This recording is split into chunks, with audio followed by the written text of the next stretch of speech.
Now, one of the people who sort of was part of celebrating her and mourning her and celebrating her after she died is someone that was close to you, but who you had a very public falling out with. And I'm talking about the former Minister of Education, Oby Ezekwesili.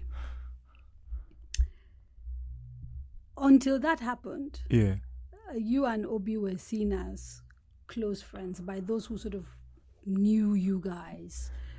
There was a perceived closeness there. So, first of all, are you able to talk about this? How did you end up falling out with someone that was like a mother, a mentor, and has it been resolved? So if this wasn't a conversation with you, someone that I really, really respect and love, I'd really not want. I don't want to address this, and I've been turning down requests to have a conversation about this, and that was also the way I dealt with the issue when it started. I didn't want to address it. My hands literally were forced, and it's interesting because this is a difficult one because I really don't want to address it. But let me just say that before we had our issue, we actually did have a conversation about Emilia, right? She called me to ask me what happened to Emilia, and I told her as much as I knew, and she said, look, let me know what's going on when it comes to her burial. When the burial happened on YouTube, I sent her the links on either WhatsApp or on Twitter, DM. When I attended the burial, I let her know I attended. But I should also say, though, before we had this conversation because of Emilia, we were not talking for a long time. Right. Yeah, I also didn't have her my book launch, even though I sent her a copy of the hardcover of the book, which I never got a response about. But where it changed for me was, I think, around 2017 or thereabouts. I can't remember. I used to say, let Magu, let him be substantive EFCC chairman so he can do his job properly. That was my public stand. And then we started to hear about this thing that the DSS had done that showed that he was corrupt, he had this and he had that. And from my position, I had access to the documents that the Senate was using to say they were not going to pass him. And then I saw the documents, and I then tweeted something along the lines of, I think Magu has a case to answer. I didn't say he was guilty of anything. I just said, I think Magu has a case to answer. And she comes to my DM and says, what did you see? And I told her, and then she starts saying something along the lines of, you better be careful, don't let these politicians use you. And I thought, and because she's not here, my intention wasn't really to get into the details. Yeah, because something led to something fight, for us to happen, for that to happen. That was not an accident. It wouldn't have happened like that if we were still close. And I think that was where things. Because I'm trying to, because it wasn't that both of us were like this yesterday, and then all of a sudden it was like that. And then even fast forward, there was a gradual breakdown in the relationship, no question about it, because we stopped talking, we stopped exchanging emails. There was, when I got the call for that, she later, so I got a call, I didn't see the call, then I called back and she said it was Emilia. When I saw the call, I was even surprised that she had a call on my phone. So when there was no fight or anything, but the relationship wasn't what it was. But even at that point, when this thing happened, I sent her a WhatsApp message, and I still have it on my phone.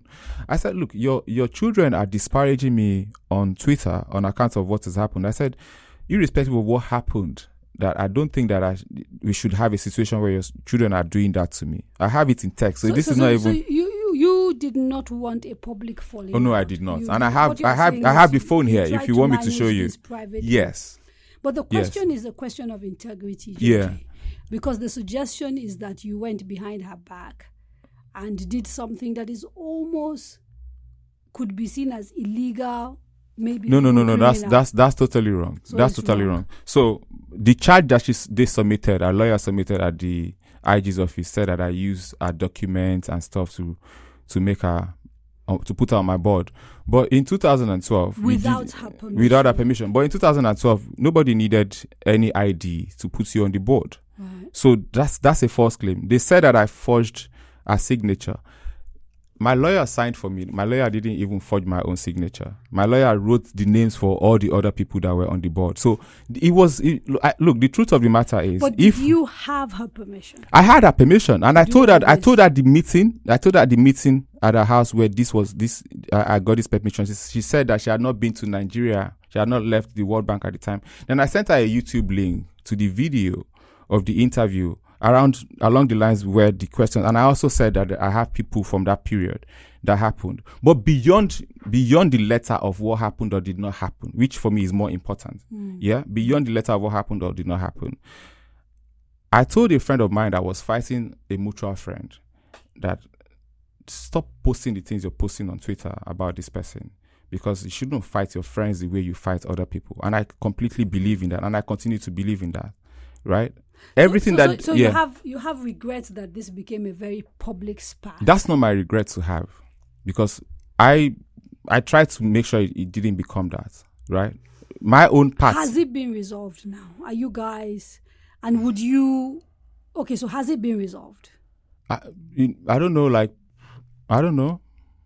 So you haven't spoken to her since then? No, I've had no reason to. And if anybody listening to us that is close to her and maybe knows you, wants to sort of mediate between you guys, would you be willing to have that conversation? The question is, what's the integrity of that mediation? What's the integrity? A young man is being torn apart on the internet. All of these things were happening.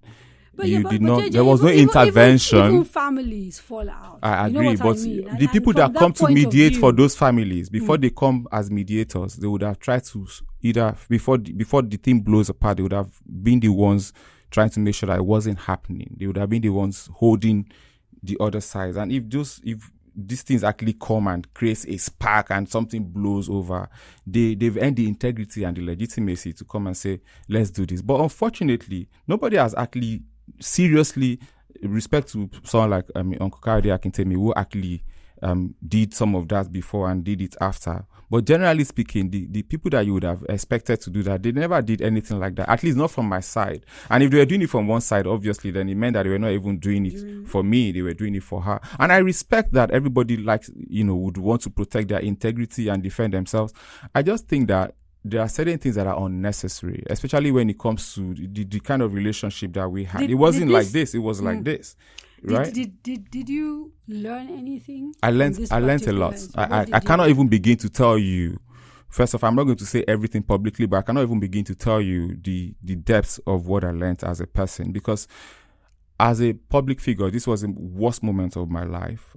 Before I came to defend myself, I was being torn apart, and I mean literally, I was being torn apart. I saw people bury me alive. They were burying me, and this was being, how am I supposed to put it?